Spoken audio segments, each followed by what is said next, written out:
Exercise 2.1, question number 4. State whether each of the following statements are true or false. If the statement is false, rewrite the given statement correctly. तो हमें 3 statements दिए, हमें ये बताना है कि ये ट्रू है या फॉल्स है, और अगर वो फॉल्स है तो हमें उसे रीराइट करना है।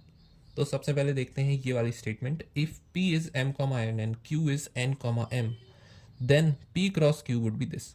तो इनका कार्टेशियन प्रोडक्ट हमें दिया है और 2 सेट्स दिए, तो क्या इनका कार्टेशियन प्रोडक्ट यही होगा? Let's find out.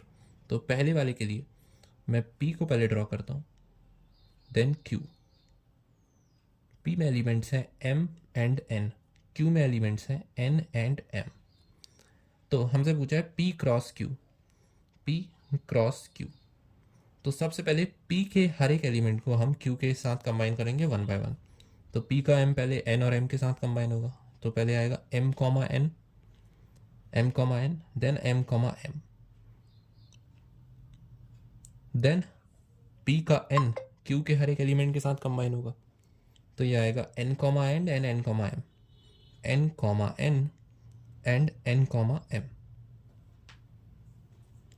तो p क्रॉस q में ये 4 एलिमेंट्स आए, ये चारों अलग अलग हैं।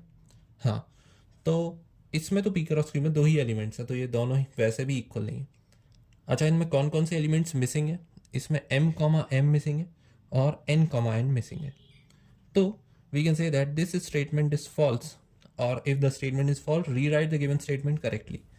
तो पूरी स्टेटमेंट सेम रहेगी, बस एंड में p cross q would be equal to ये हो जाएगा। तो इसकी स्टेटमेंट हो जाएगी कि if p is m, n and q is n, m, then p cross q would be equal to mn, mm, nn and nm. So this would be the correct statement of the first part. Now second, if a and b are non-empty sets, then a cross b is a non-empty set of ordered pairs x, y such that x belongs to a and y belongs to b। तो ये तो हम लोग पिछले question से ही सीखते आ रहे हैं कि a और b अगर दो नॉन एम्प्टी सेट्स हैं तो उन दोनों के क्रॉस प्रोडक्ट में ऑर्डर्ड पेयर्स आएंगे x और y such that x element होगा a का और y एलिमेंट होगा b का। फॉर एग्जांपल a में एलिमेंट्स हैं a और b, और b में एलिमेंट्स हैं c, d एंड e। तो x a की ये वाली वैल्यूज होंगी, मतलब x में a भी आएगा और b भी आएगा, और x के साथ y में ये 3 एलिमेंट्स आएंगे c, d एंड e। तो इन सब का ऑर्डर्ड पेयर का कलेक्शन a क्रॉस b होगा, और वो भी नॉन एम्प्टी होगा क्योंकि ये दोनों भी नॉन एम्प्टी सेट्स हैं। तो ये स्टेटमेंट एकदम ट्रू है, तो यहाँ पर हमें इसे रीराइट करने की ज़रूरत नहीं है, we can only say that this is true. Third is if a is this and b is this, then a cross b intersection phi should be equal to phi। तो ये 2 सेट्स दिए हैं और हमसे पूछा है कि ये क्रॉस प्रोडक्ट क्या होगा।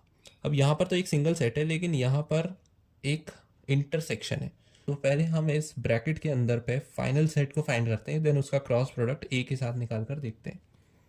तो third, A cross B intersection phi, so firstly we would find B intersection phi. अब हमने देखा था कि किसी भी सेट का फाई के साथ अगर इंटरसेक्शन है तो वो सेट फाई ही आएगा, क्योंकि फाई में तो कोई एलिमेंट है ही नहीं। तो अगर कोई एलिमेंट है ही नहीं तो बी के साथ उसमें कोई कॉमन एलिमेंट भी नहीं होगा, इसका मतलब ये सेट बी फाई होगा। तो इसका फाइनल आंसर आ गया फाई। अब ए क्रॉस फाई ये क्या होगा?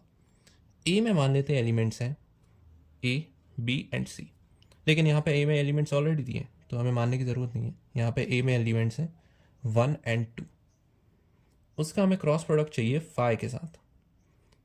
अब इसमें तो कोई एलिमेंट्स है ही नहीं, तो 1 का कॉम्बिनेशन किसी के साथ नहीं होगा और 2 का कॉम्बिनेशन भी किसी के साथ नहीं होगा।